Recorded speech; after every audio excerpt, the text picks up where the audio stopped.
हम हमेशा से ही एलियंस के बारे में जानने के लिए फैसिनेटेड रहे हैं और रहेंगे भी। हमारा फैसिनेशन और ईगरनेस ही है जो हमें उनके बारे में और जानने के लिए प्रेरित करता है। ऑलमोस्ट हर कल्चर और रिलीजन ने अपनी सीक्रेट टेक्स्ट बुक या मैन्युस्क्रिप्ट में एलियंस और भगवान का जिक्र किया है। आप दुनिया के किसी भी कोने में चले जाओ, वहां आपको श्योरली एलियंस और भगवान से जुड़ी कोई स्टोरी सुनने को मिलेगी with all facts and figures जो उस चीज को सही साबित करती है। सिर्फ यही नहीं, साइंस भी एलियंस की रिसर्च कर रही है। सो अपेरेंटली ये शो करता है कि जो लोग एंशिएंट टाइम्स में अर्थ को विजिट किया करते थे वो या तो हमारे एंसेस्टर्स यानी भगवान या फिर एलियंस हो सकते हैं और extra terrestrial beings that are totally called gods. Big bang theory के अकॉर्डिंग साइंटिस्ट ये बताते हैं कि अभी भी यूनिवर्स में बहुत सारे मिलियंस ऑफ होल्स हैं जो एलियंस द्वारा और क्रिएचर्स द्वारा यूज किए जाते हैं अर्थ में विजिट करने के लिए। हमारी secret text book also talks about heaven और हेल यानी स्वर्ग और नर्क। कुछ स्क्रिप्चर्स ये कहती हैं कि नर्क धरती के ही अंदर है और स्वर्ग आसमान से भी ऊपर है जहाँ भगवान रहते हैं और नर्क में जहाँ शैतान रहते हैं। ये एलियन की थ्योरी को भी सपोर्ट करता है कि क्या पता एलियंस ने हमारे पूर्वज जो कि भगवान रहे होंगे उनको शैतानों से लड़ने में मदद की थी। कुछ थ्योरीज ये बताती हैं कि इजिप्ट के पिरामिड्स और किसी ने नहीं बल्कि एलियंस ने बनाए हैं क्योंकि उस टाइम टेक्नोलॉजी इतनी आगे नहीं थी और यही चीज एलियंस की थ्योरी को भी रिफ्लेक्ट करती है। एलियंस और कुछ नहीं बल्कि डिफरेंट स्पीशीज हैं जो कि दूसरे प्लेनेट में रह रहे हैं। इसे ऐसे भी कंक्लूड किया जा सकता है कि भगवान पृथ्वी में रहते हैं और एलियंस दूसरे ग्रह में। वर्ल्ड के all around amazing monoliths and monuments पाए गए हैं जो कि एक्सेप्शनल एंड इनक्रेडिबल हैं आर्किटेक्चर के पॉइंट ऑफ व्यू से। बेस्ट टेक्नोलॉजी होने के बावजूद भी ऐसा लगता है कि इन मोनोलिथ्स और मोन्यूमेंट्स को बनाना इम्पॉसिबल है। तो सवाल ये उठता है कि इन मोन्यूमेंट्स को किसने बनाया उस टाइम पे जब टेक्नोलॉजी इतनी आगे भी नहीं थी। लेकिन एंशिएंट टाइम के लोगों ने फिर भी ये मोनोलिथ्स एंड मोन्यूमेंट्स बनाए without having such technology as we have today. और ताज्जुब की बात तो ये है कि अभी तक इन मोन्यूमेंट्स और मोनोलिथ्स को प्रिजर्व करके रखा गया है। इनका साइज एक्स्ट्रा लार्ज होने के साथ साथ ये कोई कोड कैरी करते थे अपने अंदर। कुछ मोन्यूमेंट्स बहुत हार्ड टू अंडरस्टैंड है और आज के टाइम ऐसे मोन्यूमेंट्स बनाना इम्पॉसिबल है। ये डाउट भी क्रिएट करता है कि उस टाइम लोगों को क्या जरूरत रही होगी to build such large monoliths and monuments. क्यों हमारे पूर्वजों ने ये बनाए और कैसे बनाए?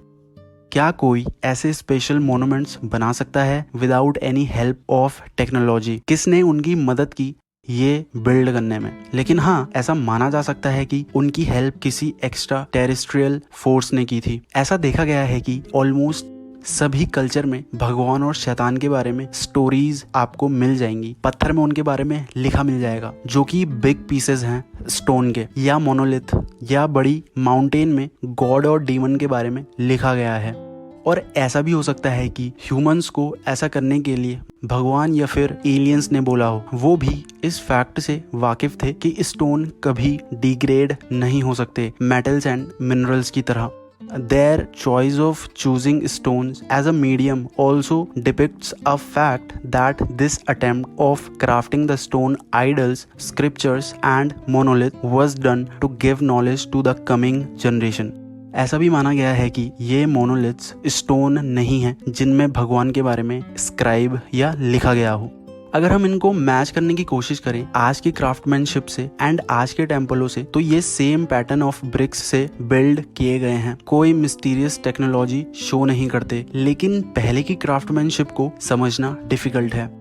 अगर आप देखोगे कि जो भगवान की मूर्तियां बनाई जाती हैं पत्थरों से, वो over the period of time अपनी क्रेडिबिलिटी खो देती हैं आजकल, क्योंकि वो पैसा कमाने के पर्पज से बनाए जा रहे हैं जिसका स्पिरिचुअल और पैरानॉर्मल वर्ल्ड से कोई कनेक्शन नहीं है। मेगालिथ लैंडस्केप डिफरेंट बनाए जाते हैं क्योंकि ऐसा बिलीव किया जाता है कि main reason of building them was to highlight them as a different platform to connect to the spiritual and alien world. Mythological tales में हमने ये भी पढ़ा है कि भगवान धरती पर आते हैं अपनी फ्लाइंग मशीन्स में और लोगों के साथ सेलिब्रेट करते हैं। लेकिन क्या वाकई में भगवान को मशीन की जरूरत है ट्रैवल करने के लिए, या फिर वो भगवान ना होके एलियन हो सकते हैं जो धरती में विजिट करने आए हों? जस्ट लाइक हम ह्यूमंस जाते हैं मून और मार्स में।